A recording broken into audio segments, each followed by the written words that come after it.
Assalamualaikum warahmatullahi wabarakatuh. Baik, kembali lagi di channel Sapa Tuda, masih di kupas buku ya. Nah, kali ini di bab 3, masih di bab 3 mengenai syarat dan sifat kepemimpinan. Nah, ya biasanya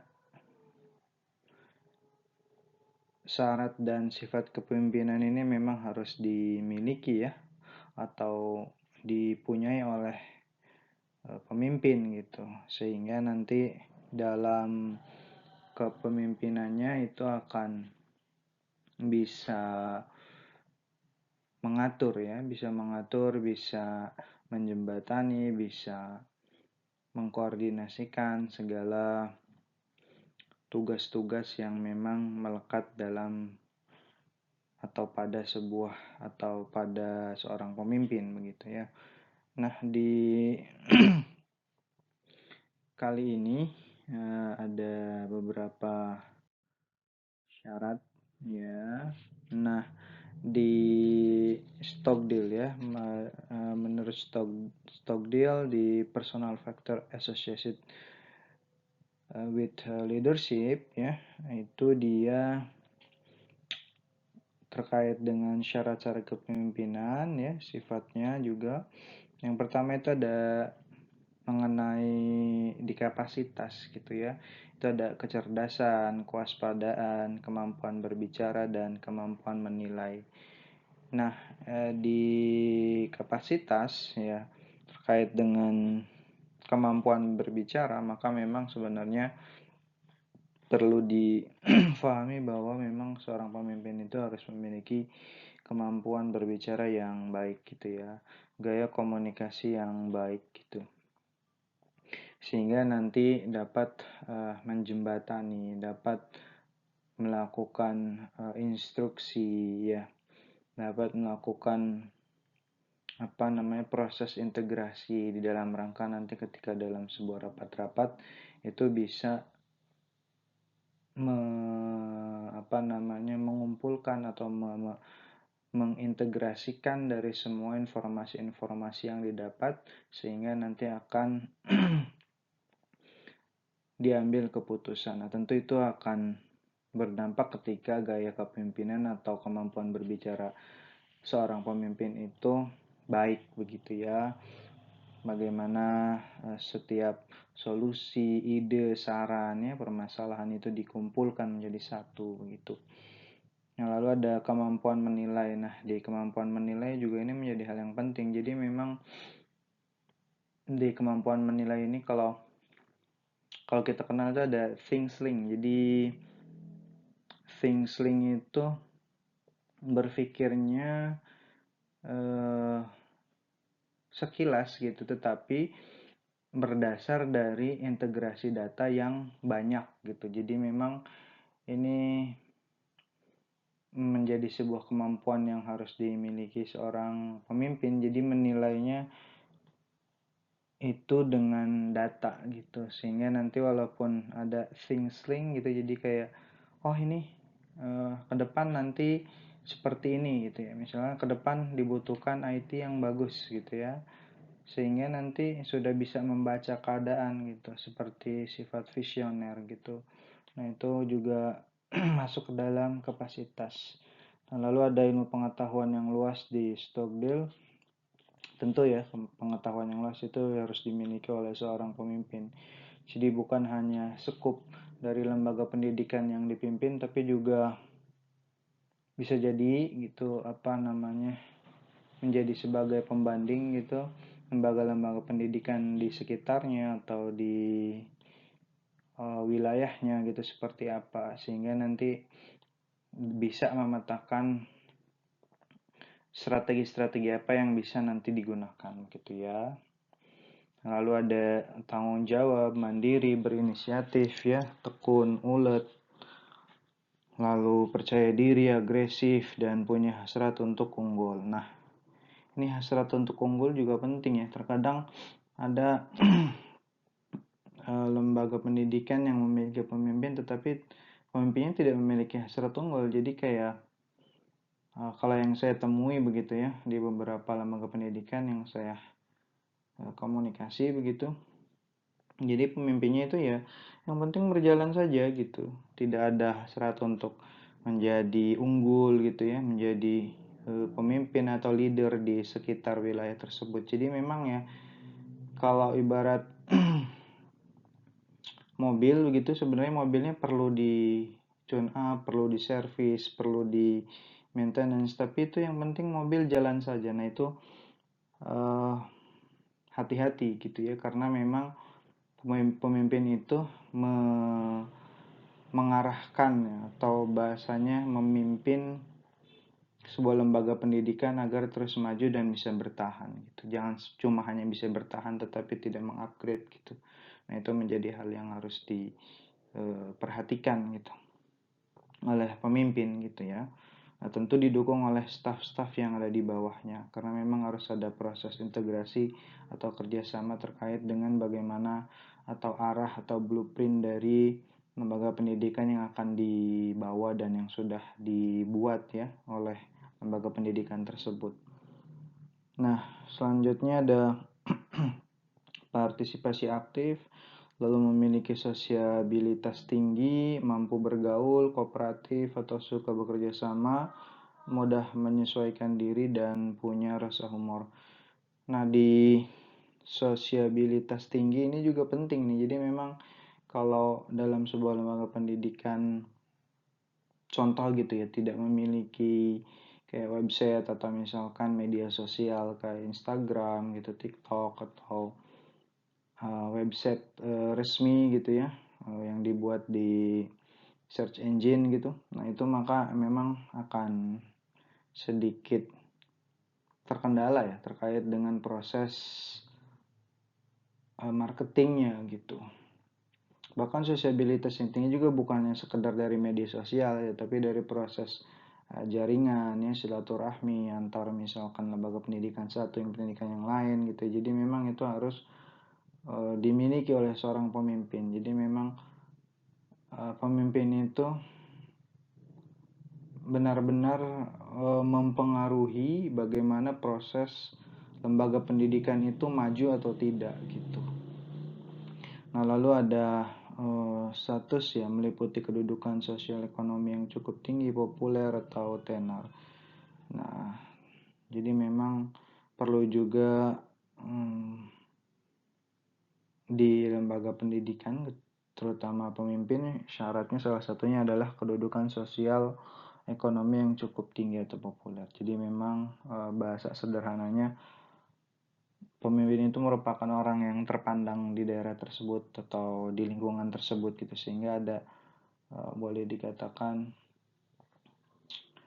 bargaining positionnya dapat gitu, karena masyarakat akan melihat gitu seperti itu.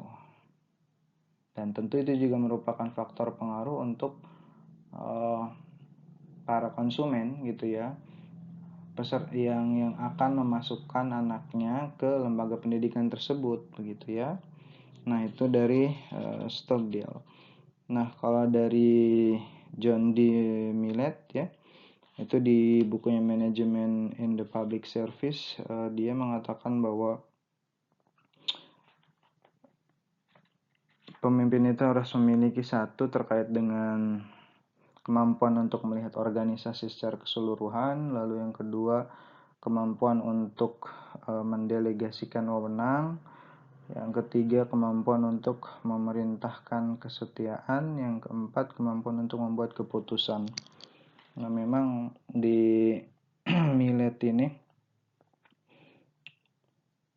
mampu melihat organisasi secara keseluruhan. Nah, ini juga harus benar-benar dimiliki oleh seorang pemimpin. Jadi dari A sampai Z begitu ya, dari misalkan lembaga pendidikannya atau misalkan staf-stafnya atau struktural organisasinya, itu dari A sampai Z harus benar-benar diketahui atau dilihat atau difahami oleh pemimpin, sehingga nanti ketika ada something trouble, ada trouble atau ada masalah di setiap lembaga pendidikan yang ada, maksudnya di struktural lembaga pendidikan, itu akan terlihat dengan jelas ketika ada permasalahan. Nah, disitulah sebagai seorang pemimpin ya, leader itu memberikan controlling atau memberikan pengawasan yang baik pada lembaga pendidikan gitu. Karena memang ada satu hal yang kalau misal di dalam struktural atau staf itu bermasalah, maka akan mengakibatkan masalah yang lain. Maka itu harus segera diselesaikan. Itulah salah satu fungsi atau syarat dari pemimpin. Jadi harus benar-benar bisa melihat secara keseluruhan organisasi. Nah, selanjutnya ada mendelegasikan wewenang. Nah, mendelegasikan wewenang ini kemarin sudah saya sedikit kupas bagaimana prosesnya, lalu baiknya seperti apa gitu ya, kapabilitas yang harus dimiliki oleh orang yang didelegasikan seperti apa begitu ya. Nah, selanjutnya ada kemampuan untuk memerintahkan kesetiaan. Nah, maksud di sini adalah mampu mengarahkan begitu ya. Artinya menginsyafi bahwa staf-staf atau struktural di bawahnya ini ada rasa memiliki, ada rasa sense of belonging gitu terkait dengan lembaga pendidikan. Jadi memunculkan rasa memiliki dalam sebuah organisasi pendidikan. Ini menjadi hal yang juga patut dikedepankan, karena kalau misalkan pemimpin tidak bisa menimbulkan rasa memiliki ini pada staf-staf atau struktural di bawahnya, maka boleh dikatakan akan lama gitu ya terjadi ketimpangan yang ada, itu penyelesaiannya itu akan lama begitu. Maka benar-benar harus bisa diinisiasi, harus bisa diinstruksikan oleh pemimpin begitu. Lalu selanjutnya ada terkait dengan kemampuan untuk membuat keputusan. Nah, ini dia kepemimpinan itu, pemimpin itu harus mampu membuat keputusan, dan memang keputusannya tadi by data gitu ya, dengan integrasi data yang baik gitu ya, bukan hanya 1-2 data tetapi bisa mencakup semua masukan-masukan terkait dengan lembaga pendidikan tersebut. Jadi dipetakan semua, jadi nanti tidak parsial, karena keputusan yang diambil dan nanti dilaksanakan ini ada terkait dengan keputusan bersama yang harus dilaksanakan oleh setiap struktur yang ada di lembaga pendidikan. Kalau misalkan keputusan yang diambil ini tidak dilaksanakan oleh struktur di semua lembaga pendidikan, maka ya tidak akan efektif. Untuk apa ada keputusan? Nah, itulah maka di sini membuat keputusan seorang pemimpin ini menjadi hal yang urgent, hal yang penting gitu. Bukannya sekedar pengambilan keputusan, tapi memastikan juga keputusan ini memang dilaksanakan dan dilakukan gitu ya, atau bisa deliver gitu ya oleh para setiap struktur. Maka ini menjadi hal yang penting juga gitu. Untuk apa kalau misalkan yang keputusan yang sekedar keputusan tetapi tidak ada rasa untuk melaksanakan, maka yang terjadi hanya sebatas dokumen saja gitu, dokumentasi gitu. Dan itu memang harus juga diingatkan. Itulah kenapa kalau dalam sebuah organisasi pendidikan, pemimpin itu harus ada yang mengawasi juga ya, atau boleh dikatakan badan pengawas ya, badan pengawas independen di atas, sehingga nanti akan terkontrol bagaimana ketika kerja-kerja pemimpin ini tidak atau tidak maksimal gitu ya, atau menyalahi ADART yang ada, maka itu bisa diperingatkan oleh badan pengawas tersebut gitu ya. Maka itu menjadi hal yang penting. Nah, lalu selanjutnya ada yang ketiga, outweighted. Nah, outweighted ini juga sama nih posisinya. Jadi dia mengatakan bahwa ada 10 ya, ada 10 sifat yang harus dimiliki oleh pemimpin ya. Ini terkait dengan energi jasmani dan mental, kesadaran akan tujuan dan arah gitu ya. Lalu ada antusiasme, dalam melakukan pekerjaan, lalu ada keramahan dan kecintaan, integritas, lalu ada penguasaan teknis, ada ketegasan, kecerdasan, ada keterampilan mengajar, lalu ada kepercayaan, fight. Nah, saya tidak menjelaskan semuanya ya, hanya beberapa saja. Misalkan di yang kedua ya, kesadaran akan tujuan dan arah. Nah, pemimpin yang memiliki kesadaran dan tujuan dan arah itu akan memiliki keyakinan yang teguh ya akan kebenaran dan kegunaan dari semua perilaku yang sudah dikerjakan. Jadi dia tahu tuh kemana arah yang akan ditujunya serta memberikan manfaat bagi diri sendiri maupun kelompok yang dipimpinnya. Jadi memang kalau pemimpin itu mengerti dan paham terkait dengan tujuan dan arahnya mau kemana atau blueprintnya kemana, maka dia akan mudah saja gitu menginstruksikan ya, proses integrasi, proses mengarahkan gitu ya, staff-staff atau struktural yang ada di bawahnya gitu. Nah maka memang jadi seorang pemimpin itu sebuah atau menjadi hal yang penting yang harus dimiliki gitu ya, sifat tadi ya, mengerti terkait tujuan dan arah. Ya bagaimana tidak kalau misalkan dia tidak mengerti arah dan tujuan lembaga pendidikan ini mau dibawa kemana, ya tadi gitu posisinya dia akan stagnansi, dia hanya sekedar ya gitu, hanya sekedar menjalankan